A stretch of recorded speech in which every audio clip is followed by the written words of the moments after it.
LOL take two. LOL take two. LOL take two. Now listen. When I put these stories together, I try not to be too timely so that somebody down the road won't hear some obscure reference to some current situation or celebrity and say, what in the hell is he talking about? I try to write these about universal things we all deal with. Love, loss, longing, Mrs. Butterworth's syrup. But certainly this year we are living in will be talked about for decades, possibly centuries to come. And since I'm actually living through these historic times, I couldn't finish out my third season of podcasts without some reflecting on this ghastly plague the world has endured this year, or as I lovingly call it, Crap Show 2020. I have always had this theory that when the chips are down, when things are really bad, you see people's true colors and true nature. People either step up or are horrible.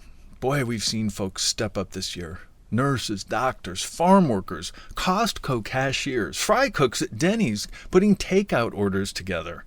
But I will let the future pundits discuss and debate some of the amazing entitlement, selfishness, and, let's face it, anti-science stupidity we've seen this year. My aim is to focus on the surprisingly good things I've seen, and the humorous things, for posterity. So here goes. Random Observations from a Pandemic, Part 1. Number 1. Elastic is a miracle fabric. There, I said it, I'm not proud. Number 2. Roxy, our white boxer, thinks the pandemic is the best thing ever. And number 3. I can't believe it's not butter spray is interestingly delicious on its own. I have been extremely lucky to have a job during all this. So many friends, especially show business friends, have lost all their income, and it is devastating. My job is in IT, and thankfully, technology has kept the world going through all this. We pay our bills online, order everything online, and attend countless Zoom meetings online with family, friends, and coworkers. A side effect of all those meetings is apparently a real thing called Zoom fatigue, but more unfortunately realizing how old you really are looking. I confess, I did break down and get a ring light, which reminds me of the old makeup mirror light my mom had in the 70s. It smooths out your skin and puts a round sparkle in your eyes, which kind of makes you look like you're stoned. And I'm not. I have to make another confession.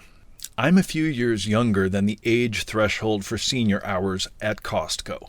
But if you're trying to minimize your contact with people and you want to get in and out quickly, I discovered that very few seniors actually show up during the senior hours. I guess they're still at home watching Hoda and Jenna on the Today Show.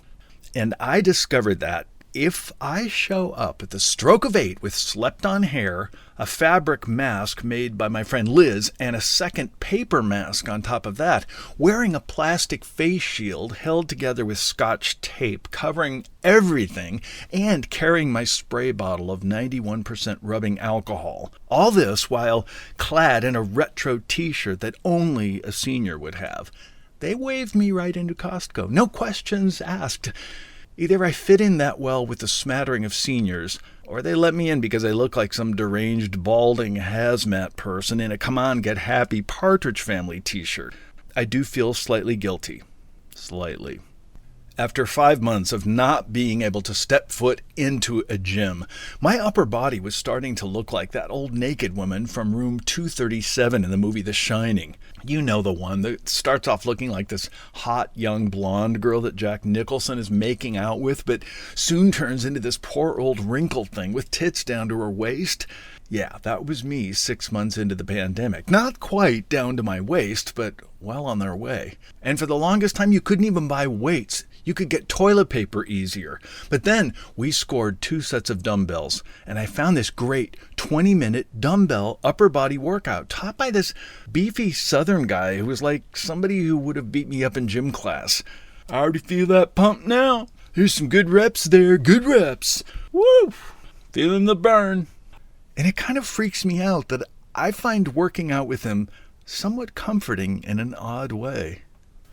Random Observations from a Pandemic, Part 2. Number 1. Having previously commuted 10,000 miles a year to job and auditions, I have put 3 tanks of gas into my car in 9 months. But now, when I'm driving with a wallet in my back pocket, it physically hurts my right butt cheek. Number 2. Some people I've stayed away from during the pandemic, and frankly, I'd like to continue staying away from them after the pandemic.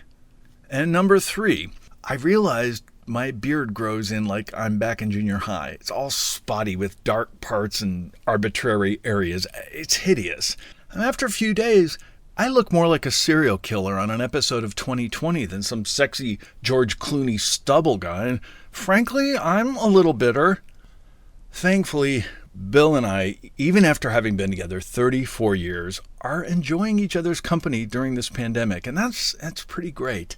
The 2 biggest things we miss are live theater tickets and plane tickets.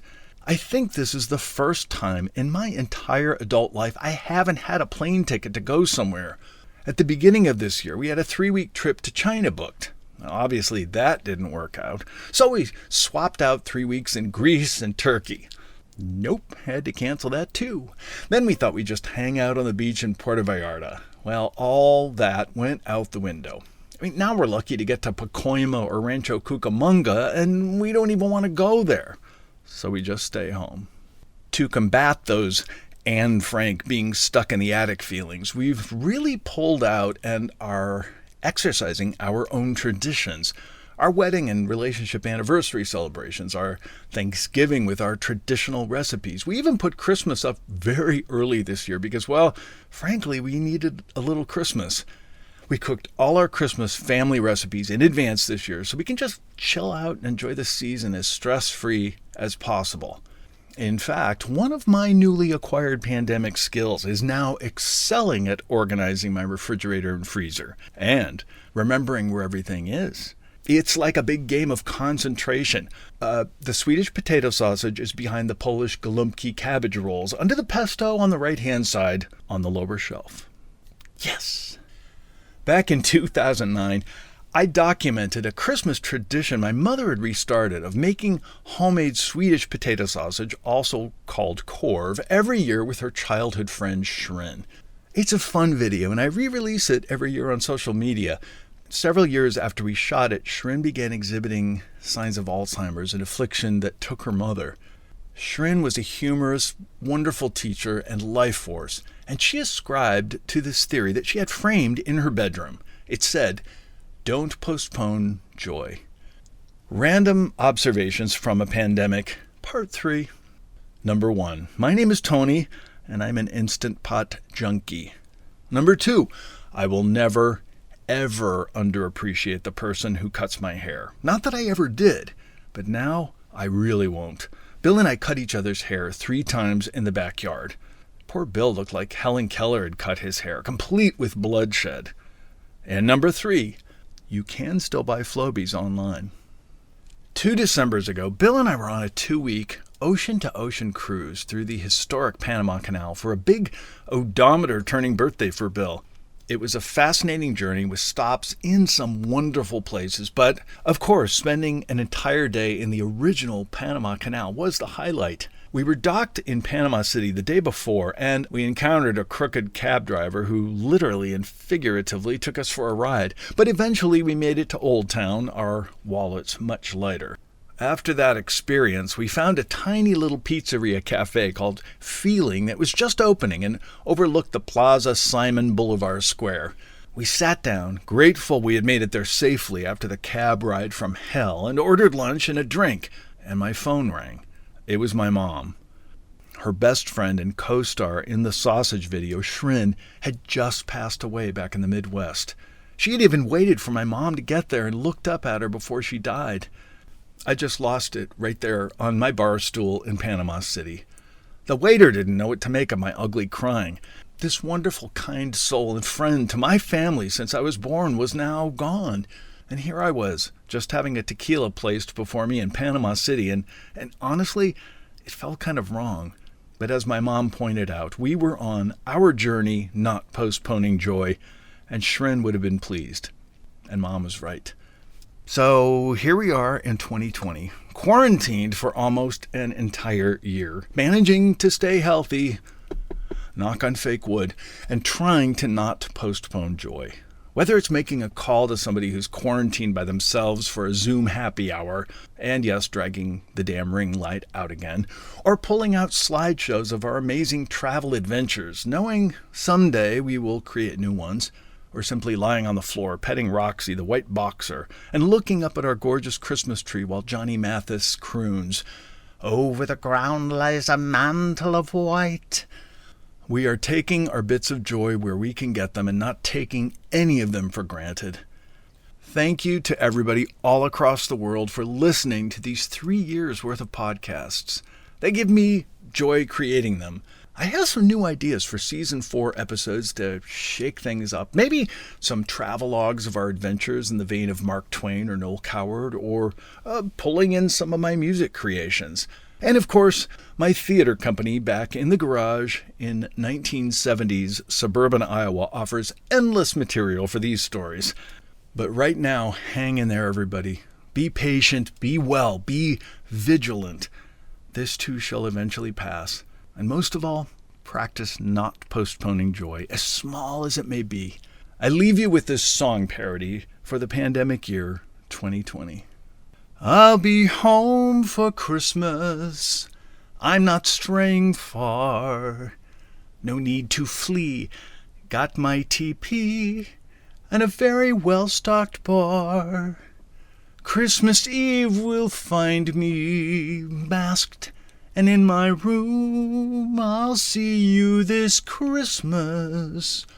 Most likely just on Zoom. LOL take two, LOL take two, LOL take two, ba ba ba ba ba bum.